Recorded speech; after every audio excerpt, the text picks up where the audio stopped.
At ayun nga ho guys, according dito sa article ng News 5, bumuelta ang human rights lawyer na si Attorney Cristina Conte sa pagkalat ng posts sa social media na inaakusahan siyang may kaugnayan siya sa rebellion. Ayan ho.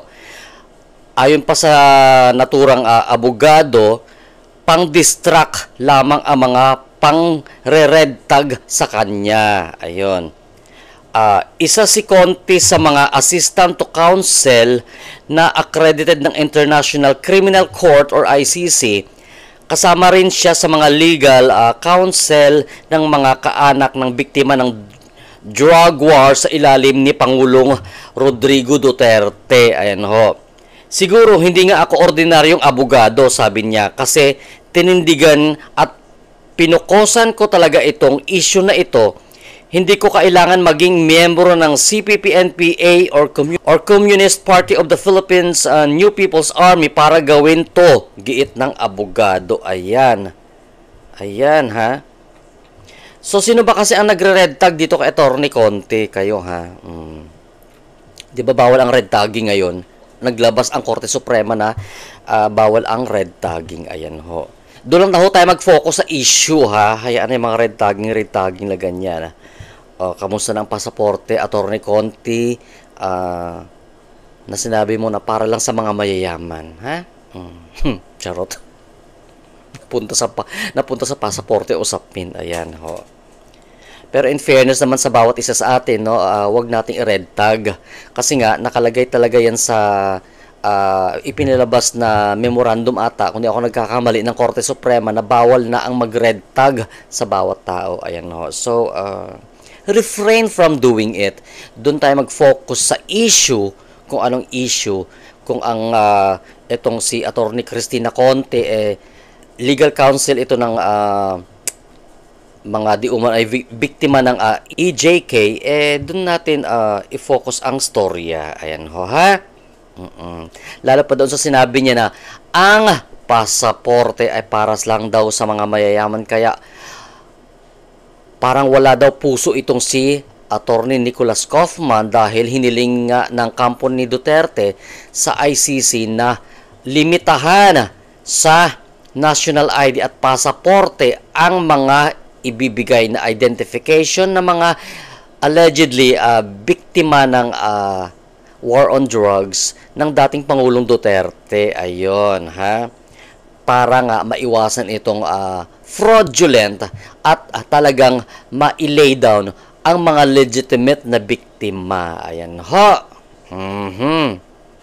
At isa pa nga ho sa pag-uusapan natin itong pahayag ni Chis Escudero na hindi na nga daw siya tatakbo sa 2028 national election. Kahit pa daw pwede siyang magpa-elect as senator. Ayan ha. Sabi mo yan ha. Walang bawian. Charot. Walang bawian ha, Chis Escudero ha, sinabi mo yan. Pakinggan ho natin itong pahayag ng nasabing senador. Ayan ho. Pagtakbo sa 2028, wala rin akong balak, sa totoo lang. Mas gusto ko, pinag-uusapan namin yan ng asawa ko at kapatid at pamilya, ang mas direction ko pagkatapos ng term ko ng 2028, bagaman pwede pa ako mag-re-elect ng isa pang termino bilang senador. Mas mabigat sa akin ngayon ay magpahinga na. At hayaan naman yung iba na tumakbo doon. Bakit? By 2028, 119 million na ang Pilipino. Hindi lang naman ako pwedeng gumawa ng tungkulin ng isa sa 24 na senador.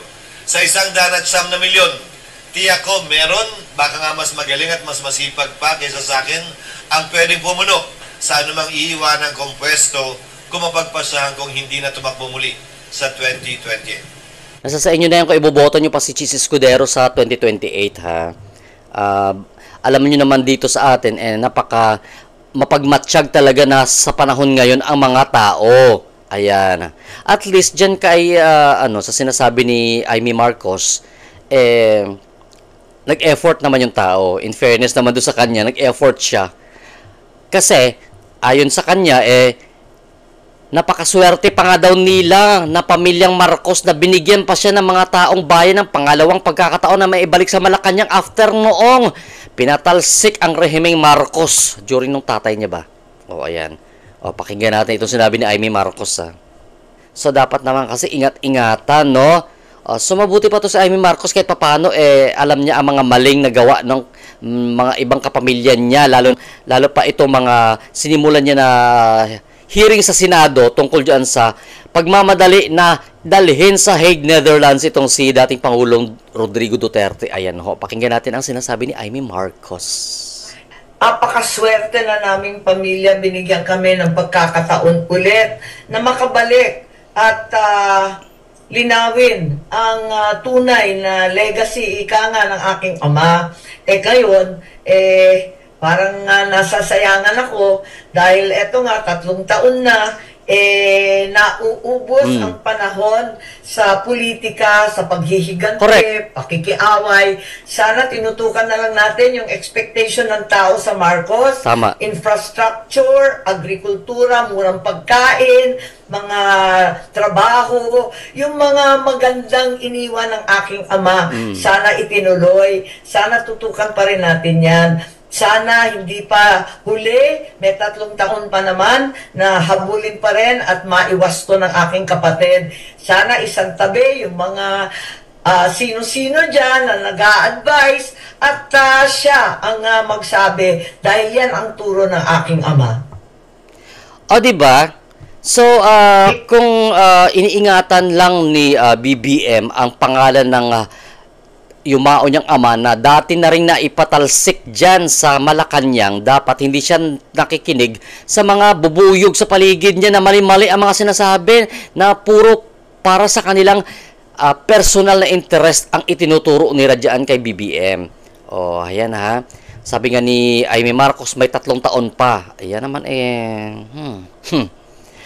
may 3 taon pa daw na maituwid. Sana maituwid pa. Ayon nga dito kay Claire Castro, papunta na sa paputi ang administrasyon Marcos daw. Ngayon dirty white pa lang kasi papunta pa lang sa puti. Hindi pa daw puting-puti, so dirty white. Kaya nagsabi niya na hindi pa masyadong puti pero dirty white. Anong klaseng puti ito?